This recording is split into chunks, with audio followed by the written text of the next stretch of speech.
Welcome to Mindfully Integrative Podcast with your host, Dr. Damaris G. Mindfully Integrative is a podcast discussing ways toward mindfully incorporating integrative health into our lives. This podcast will have informative resources, fun topics, interviews, and discussions relatable for today with a true mindful perspective in a mind-body, holistic life approach.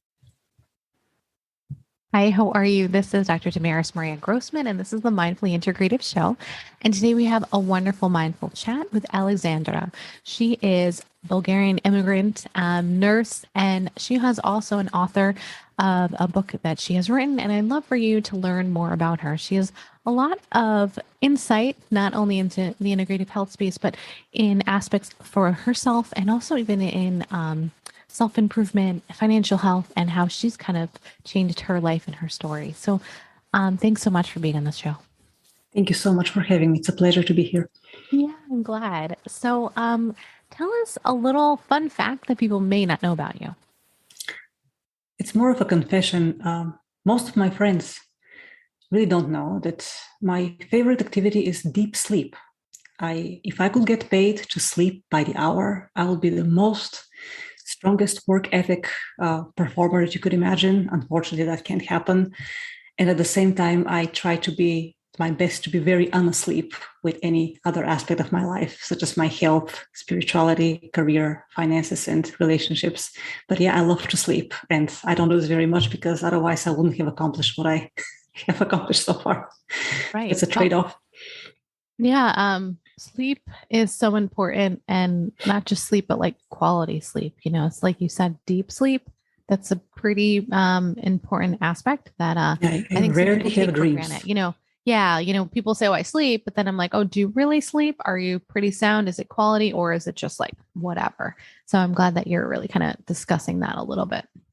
So let's kind of go into where your story of how you kind of transitioned. I mean, you're a registered nurse, correct?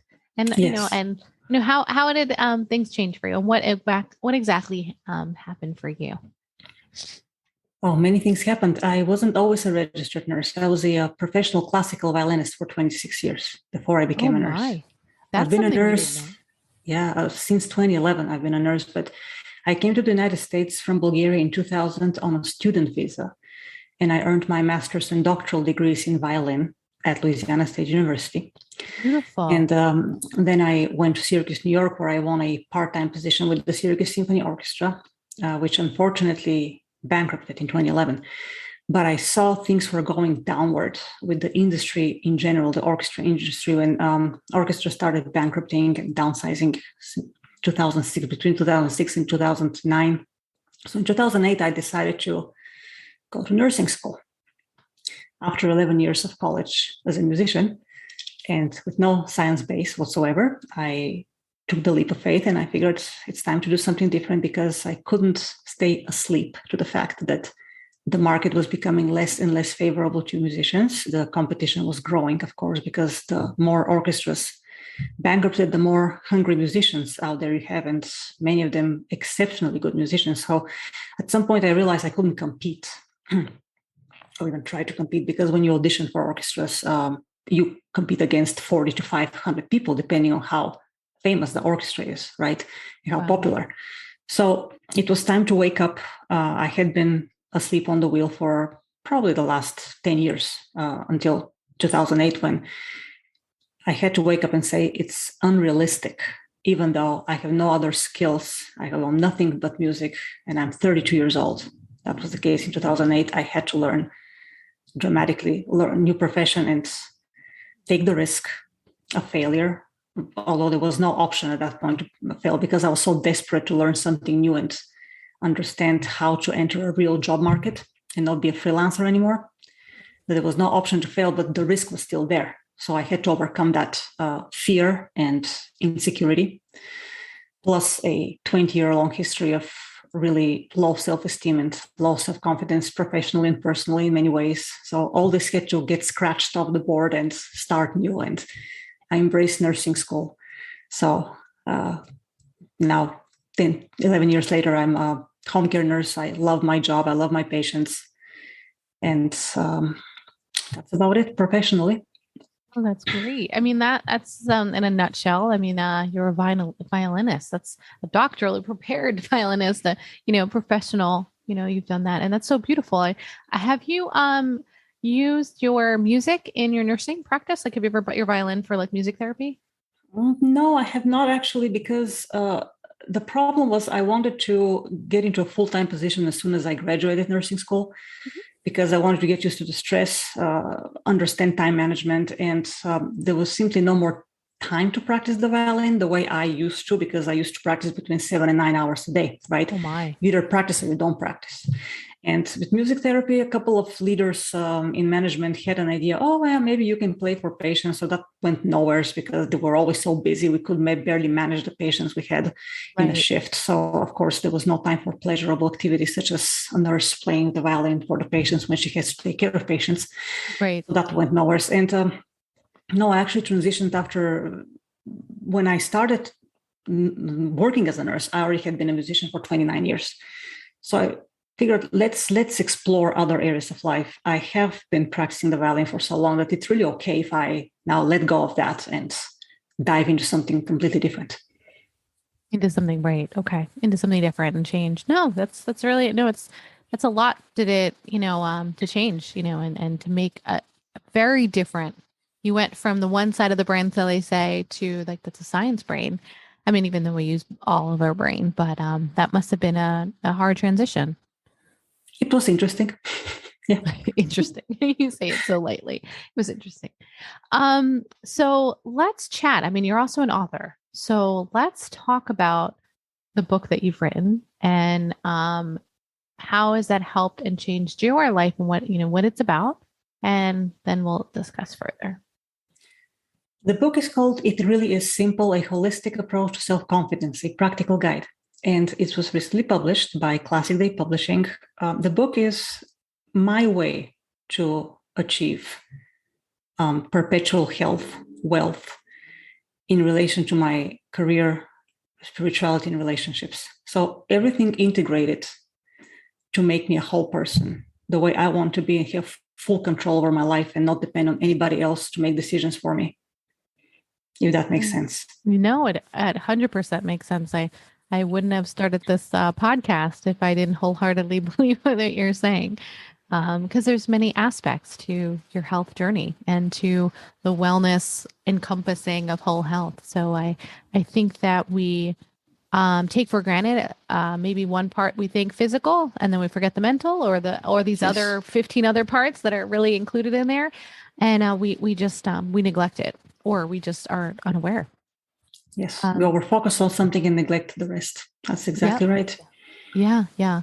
Or, we just don't identify that we actually may have a disconnect, or identify that we don't know. Well, we're not aware that we just haven't put energy toward certain parts.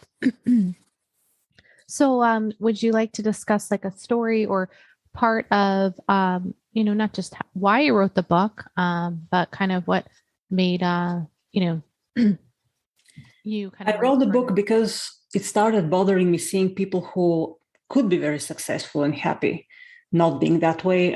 With the patients, I mean, I've learned from the patients just as much as from nursing school and clinicals, of course, but you see people who are in poor health, poor finances, and rely on poor relationships. And when it clicks in you that it's all connected, and then people start asking you, so how come you are 100% healthy?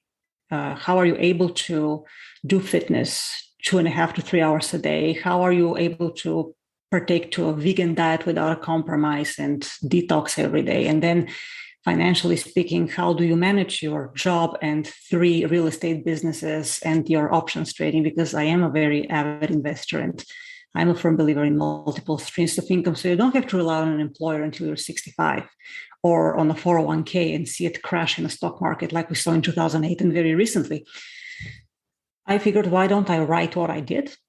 I'll offer to the people. This book can reach millions of people because it's completely based on personal experience. There is no BS in the book, right? I mean, I refer to literature every once in a while, but nobody wants to read statistics in literature because they can buy the literature and I don't have to regurgitate somebody else's experience or research, but because my own experience is colorful enough, and I can tell people, this is what I did, this is what happened to me, this is how I overcame my 20-year plus insecurity in myself, the sole entity that would bring me success if I wanted it.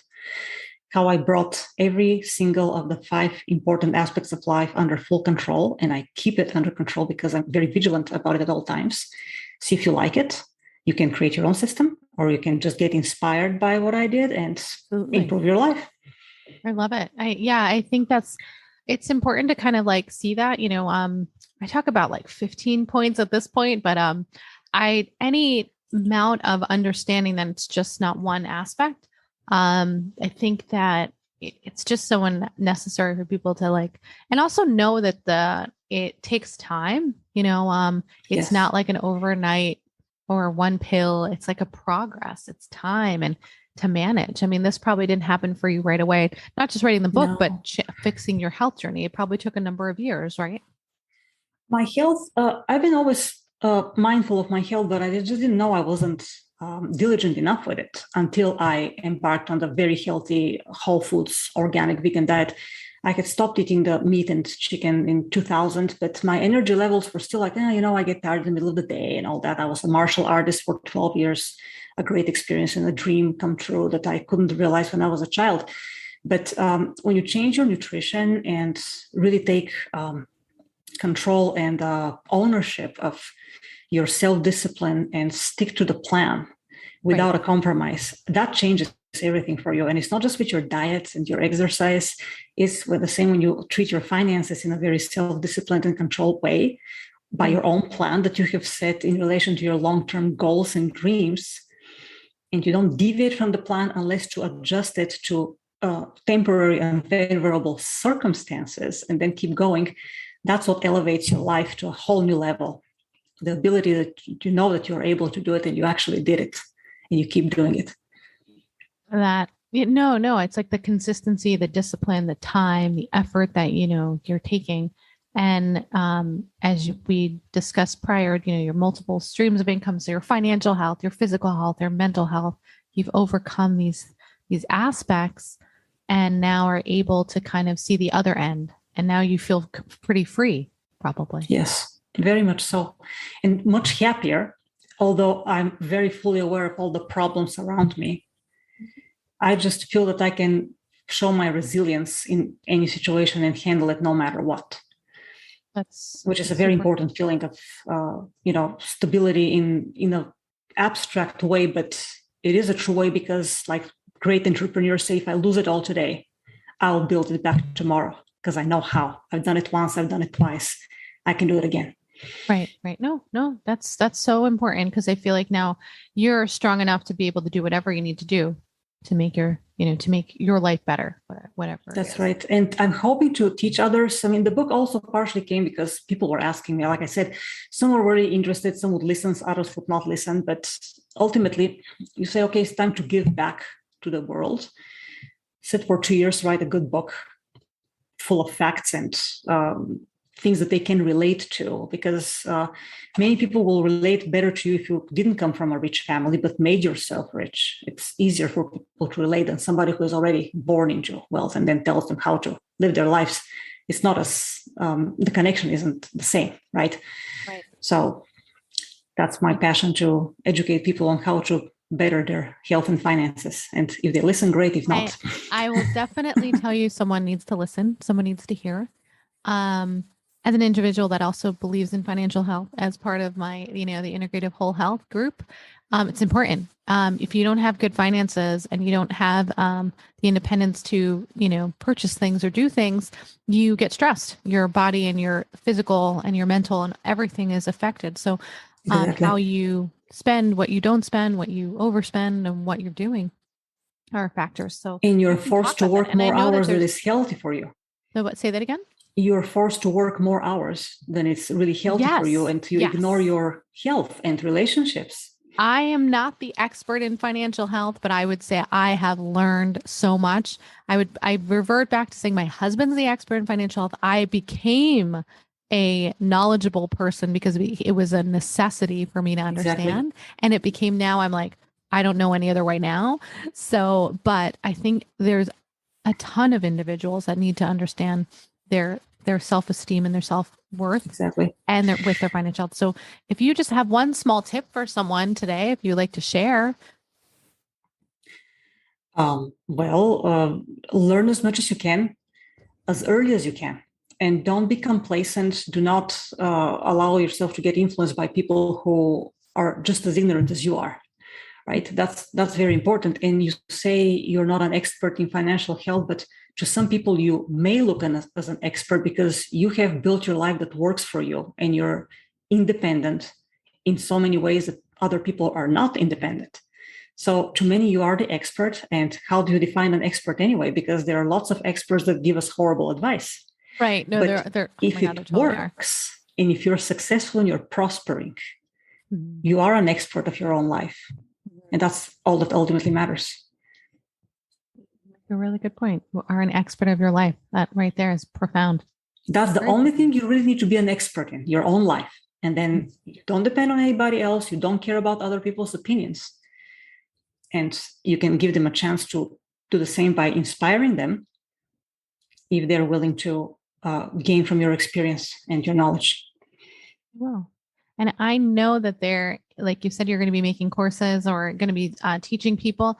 There are many individuals that need to hear your story, that need to read your book or to learn from you, because I think that there's somebody that needs to understand where their self-worth is. And I bet you there's someone on the phone or someone watching or listening that is like, I had another career and I want to change it. How do I do that? Or I had another job and I feel lost, or, and then what do I do? And then not to depend on someone else to give you that income. That in itself, that's another element. So there's plenty of people that need to reach you. I come from a culture where it was considered to be 32 years old. It was way too late to learn anything else. That was my culture in Bulgaria. Oh, what are you going to learn at 32? You've already been a musician for 26 years. And that's a very detrimental mindset. And I would tell your listeners, please don't succumb to that mindset. Get over it. You can learn new things, because in 10 or 20 years, you will regret that you didn't start today if you really feel that you want to change your path. They can change their path at any age. Yes, and pretty there's much. There's no number. There's the mindset of changing. I mean, that is pretty important. I just talked to one of my colleagues that I went to my doctoral program in, and she was in her 60s. We both were in the same program together. And she said, I figured it out in my 60s. And, and I remember, she's one of my really good friends. And she's like, it's never too young to finish, even that individual that finishes high school, right? Exactly. To learn. Exactly. I mean, you don't have to have all these degrees to be an expert in something. It's just learning. And like you said, to keep learning. And experience. The old experience you can always apply to new things. If you can distinguish the useful experience from the one that you really have to leave back in order not to stop you from your progression towards your new knowledge and new self-realization. And then take actionable steps, like to actually do it. I tell people things. I tell people things. I'm like, make sure you're doing it, not just saying it. Yeah, that's a big one. Yeah. So I would love for those to reach out to you. What is your website? I'm going to have it in the show notes and your information, but how can those reach you? My website is www.HolisticSelfConfidence.com. No dashes. And HolisticSelfConfidence.com. Yes. I have a YouTube channel with a couple of videos there. There's also a link to the website. And my name is Alexandra Dotcheva, Dotcheva. Typical Bulgarian name. Nice. Dotcheva. Yes. The book is currently available in paperback and ebook formats. Perfect. So there are two choices for the readers, whichever one they prefer. The ebook is purchasable worldwide. The paperback, mostly in the US through the website, and Canada and Mexico also through Amazon. Perfect. That's great. I look forward to them reaching out to you or just buying and learning more about you. And I can't wait for you to, join us in other adventures. We'll probably even have a collaborative book at some point. So, hopefully you'll be part of that. Oh, thank you. That would be great. Yes. Yeah. So, is there anything you'd like to add to the listeners and those watching today? Well, I can tell them a quote from one of my favorite mentors and authors, Robert Allen, the author of Creating Wealth. Robert Allen says, your current thinking got you here. Only new thinking will get you out. This is one of my favorite quotes from him. Thank you. I just wanted to pause on that. So thank you so much for sharing. And thank you welcome for being on the show. Thank you for having me. I greatly appreciate you today. Thank you. Of course. And thanks, guys, for listening and for joining in on today's chat. And make sure that you have a mindful way each and every day. Namaste and God bless. Thank you for listening to the Mindfully Integrative Show with Dr. Damaris Maria Grossman, family nurse practitioner. This podcast is for informational and educational purposes only and is not to substitute for professional medical advice, diagnose, or treat. Always consult your healthcare provider before making changes to your healthcare routine. Make sure to subscribe so you don't miss an episode. If you enjoyed our show, please support us by leaving a mindful review on Apple Podcasts or your favorite streaming platform. Interested in being a guest or more information? Email us at info@mindfullyintegrative.com. For resources mentioned in the show, visit our website at www.mindfullyintegrative.com. You can also connect mindfully with Dr. Damaris on her social media links found on the site. May your strength and peace guide you to find a mindful way every day. Namaste.